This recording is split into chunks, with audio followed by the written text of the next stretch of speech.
So a lot to talk about. The debate just last night, we both watched it. I don't know. First reactions. What's your first reaction? I mean, Trump performed better. I thought Biden did better in the first debate. I mean, all politicians lie to our faces. So I have to acknowledge that. Like Biden said some shit where I was like, bro, like I've already voted for Biden, so we all know I support him. But Biden said some shit where I was like, come on, man, you're fucking up. Like he maybe lost some points in some people's books. Trump was just a major asshole, but that's just like it's just natural. People are just used to it, and Yeah, but you got to admit he was a lot more reined in. I mean, sure, yeah, he was his normal self, and by now all of America is used to his normal self being an asshole, pathological liar. So, granted, that happened, but that's normal in 2020, bro. So that's my takeaway. I don't know. It's a shit show either way, dude. I mean, you didn't have anywhere near the level of interruptions and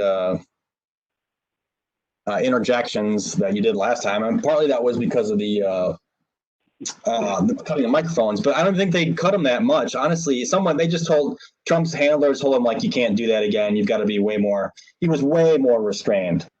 I mean, he was restrained and he wasn't last time, but yeah. I mean, yeah. So I guess my main takeaway is both candidates had some dumbass quotes. Like you could pull some silly quotes from last night's shit show, man. I mean, Biden like went off on fracking, which is kind of a dumbass move. Granted, I'm totally opposed to fracking. I think it should be eliminated entirely. Like, who cares if it's jobs? It's the devil's work. But Trump, who cares if it's jobs? Quote, who cares if it's people's jobs? Yeah, well, bro, you're talking green energy. Why don't you do something noble and fucking worthwhile instead of just polluting yourselves, the environment? So yeah, you fucked up there. Trump had, a real famous one who said, "Yeah, I take full responsibility for the virus. It's China's fault." idiot move. So like, that's my first takeaway. It's just shit show, man. Like. Well, that's kind of in keeping with what they've been talking about on the Rising, that these debates, they don't really matter. They don't change many people's opinions. People already know who they're going to vote for, who they like, and it's just something to rally the supporters. And maybe you might change as someone who's on the fence, but it's pretty rare, and they don't really move the needle that much. But I mean, that doesn't mean I don't like them. I like watching them, but I would agree. I think most people do that, that are into politics or even remotely interested. But yeah, I would believe that it's probably accurate that it doesn't really change that many people's opinions. But my first reaction was, I would agree that, it was certainly a much better performance, a much better debate by most people, by most standards. It was certainly a lot easier to follow. I think both candidates had a decent night. I don't know if Trump got the knockout blow he probably needed to get back in the race. I think he made some good points. He made some bad points. He had some bad moments for sure. I mean, I definitely noticed that Trump was a lot more restrained. I could see a couple of times that he wanted to interject and kind of stopped himself from doing so because he obviously someone told him that he didn't look good last time. I did notice, I think Biden interjected a few times, and the moderator didn't seem to say anything about that. And I noticed a few times where Trump didn't interject where he wanted to. My analysis was, and I'm kind of influenced by what I saw in people's commentary, but because I'm a guy, I think like a guy. And I know, the narrative is that Trump is losing more than anyone. He's losing suburban women. So he's got to kind of stop the bleeding there and maybe try to win some of them back. And I saw a couple commentators on CNN had said something about Trump's comments about the 500 kids without parents on the border that are missing parents because they've been separated from the parents. And Trump said to that, it's like, but they're treated very well. And like, I guess women are not gonna respond to that well at all. Any woman that's had children is not. That's like I think it was James Carville had said this on CNN that's really going to not going to help him with women at all, with mothers. And that's probably true. You know, we don't think of that if you're a guy. That probably doesn't come to mind first. But with women, it's probably that was something a glaring statement. So that was Trump's big negative, probably. His best point, or best for him, was where Biden was talking about ending the oil and gas industry. And I know that's not exactly what he said. It's a little bit of a mischaracterization, but that's how it's going to play, you know, in those states, in Pennsylvania. And Trump made a point of mentioning it, like Texas, Pennsylvania, Ohio, which I can't believe he even has to mention Texas. You'd think he'd be so far ahead in Texas, but apparently he's not. He's going to win Texas, but I think it's more a statement on, you know, the changing demographics of Texas, because everybody's moving there from all the liberal places like California and such. So they're making it purple. But yeah, he's not gonna lose Texas. But you know, 8 years down the road, it might be a different story. You know, that being said, yeah, I mean, Biden didn't have to. He didn't have a knockout punch, but he doesn't have to because he's ahead. You know, so Trump is the one that needs a knockout. And I don't think he got it. I think he's gonna, you know, he might gain a couple points in the battleground states where he needs to. And again, I sent you, Colin, the latest polls in some of the battleground states. It's getting tighter, you know, as I knew it would. You don't believe me? He's in denial. I'm just frustrated. I totally agree, man. You guys should you usually relay the truth, but I'm just shaking my head because, like, I'm just still in disbelief of like why they're so close. Like, I believe you, but I don't think they should be so close. Like we have this. Sorry, Sherry just emailed me. Yeah, I don't know. Why is it this much support, dude? Why does the margin of error always fall into place? Like there's like a 4-point margin of error, and like Trump won last year, and Hillary was ahead by a massive margin. You know, I think you're accurate. Trump had some dumbass things last night. I mean, dude's just a pathological liar. Like one thing, a couple things. Oh, also, I meant to say, the moderator, you mentioned the moderator, on point. You know, I think the moderator did a real good job of driving real answers, and also just reining them in, random candidates in if they would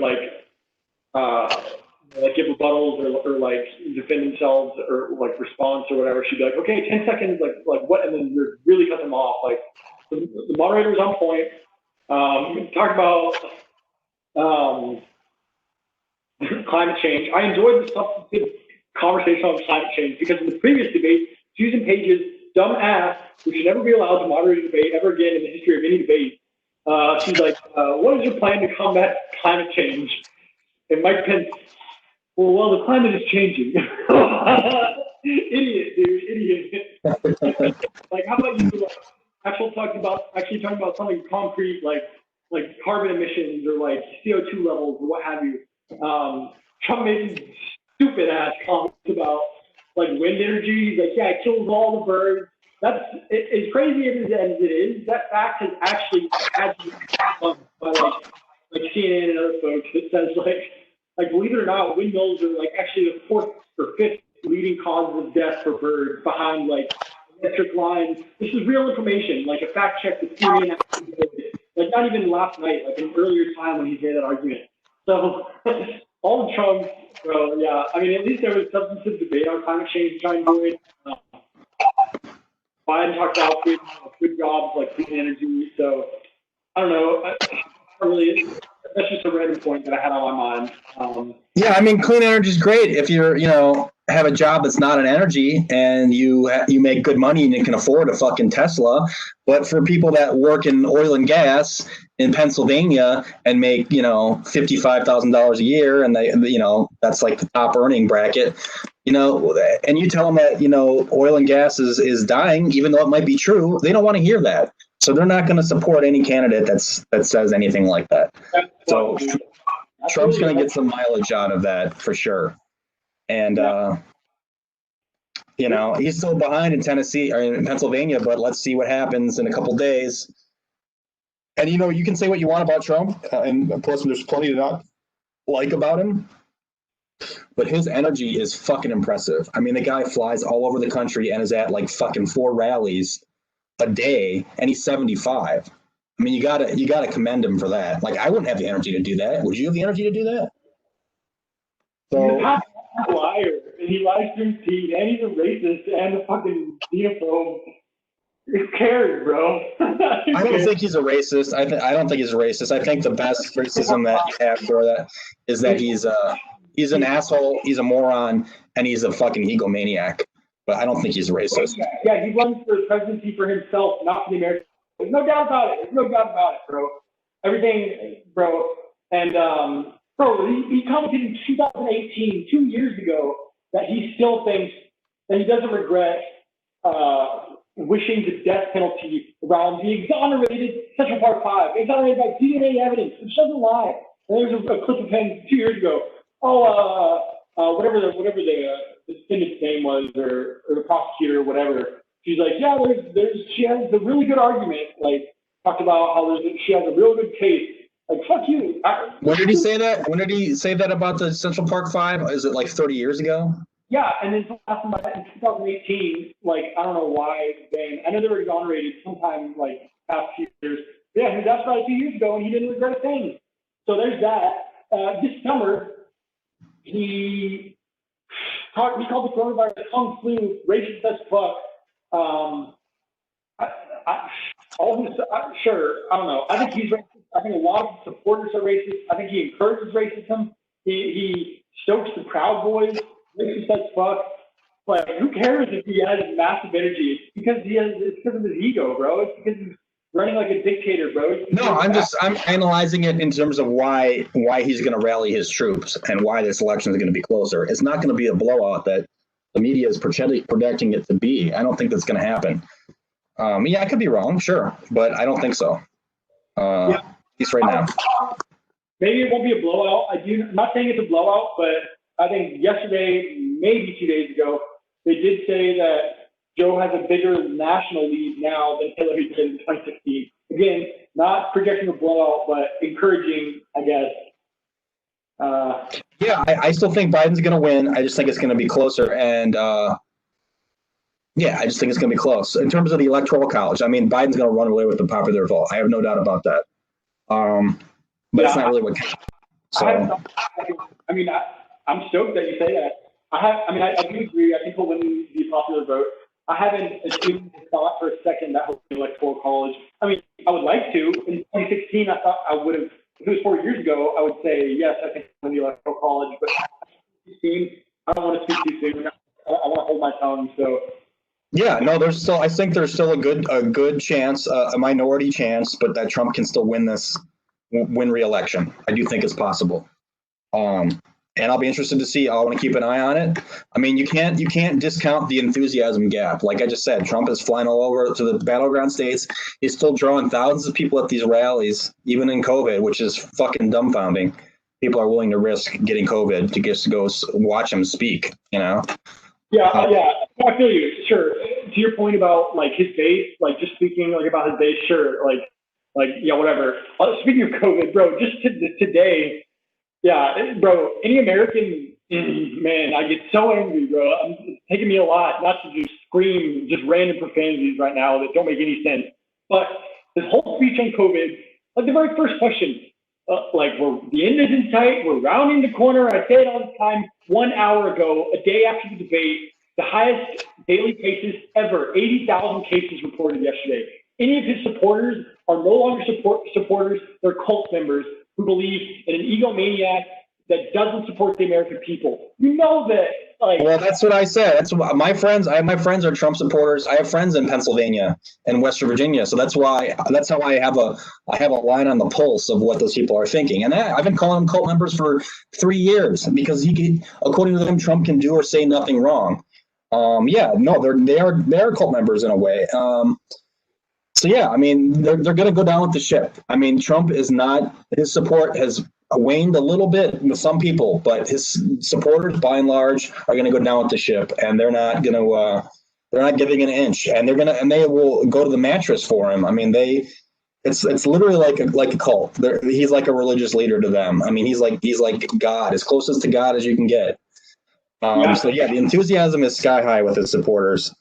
And I was just reading an article about, the bar is so low for Republicans. I don't even think Trump's a Republican. For conservatives and black support, it's so low. So if Trump and he has incrementally gotten more black support than any other Republican candidate. I think the average black voter is like 8% votes in the last couple elections for Bush or McCain. Trump has got he's at like 10 or 11, and Democrats depend on that vote so much to run up the vote tally in these battleground states where they have major cities, urban areas where they tally up the vote, like Philadelphia.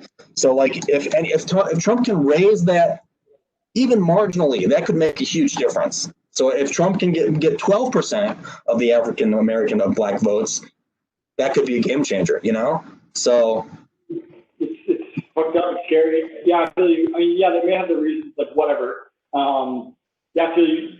I mean, one other thing, like, bro, coronavirus.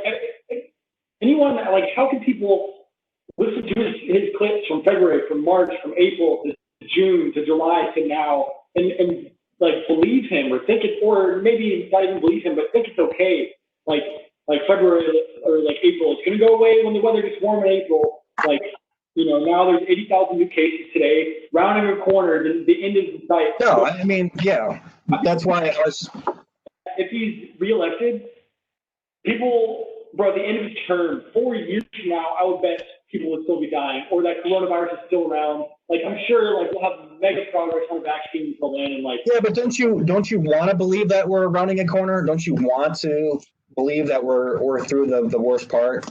I mean, I don't want to live with COVID for the next 2 years. There's 80,000 new cases today. I don't want to believe in a fake reality, man. There's the highest case count since the pandemic started ever.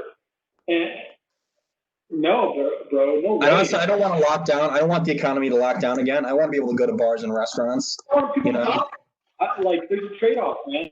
People are dying. Like, bro, it's been the past 5 flu seasons combined, the death count. Like, it's like one of the leading causes of death, like, now. Like, just, like 8 months later.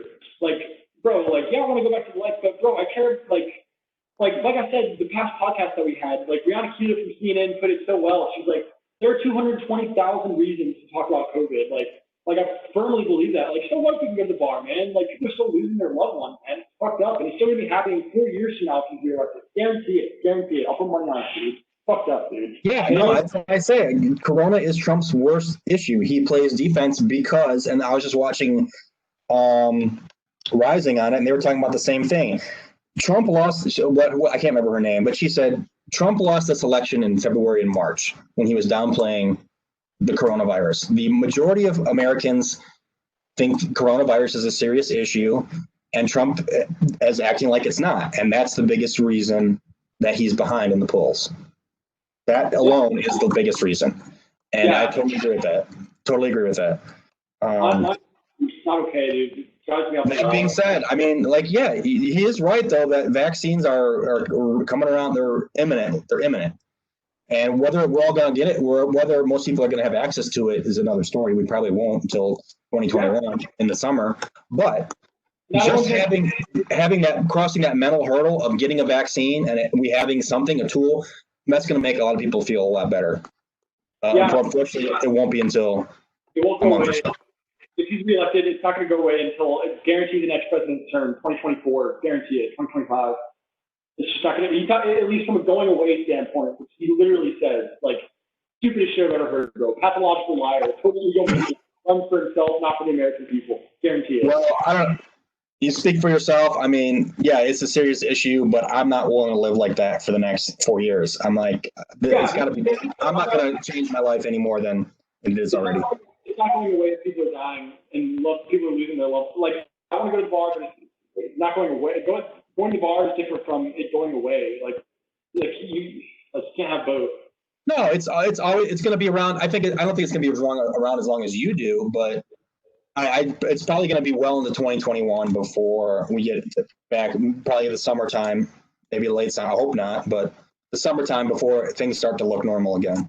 But I look forward to holding these podcasts and that time. Yeah, we'll argue about it more next time we talk.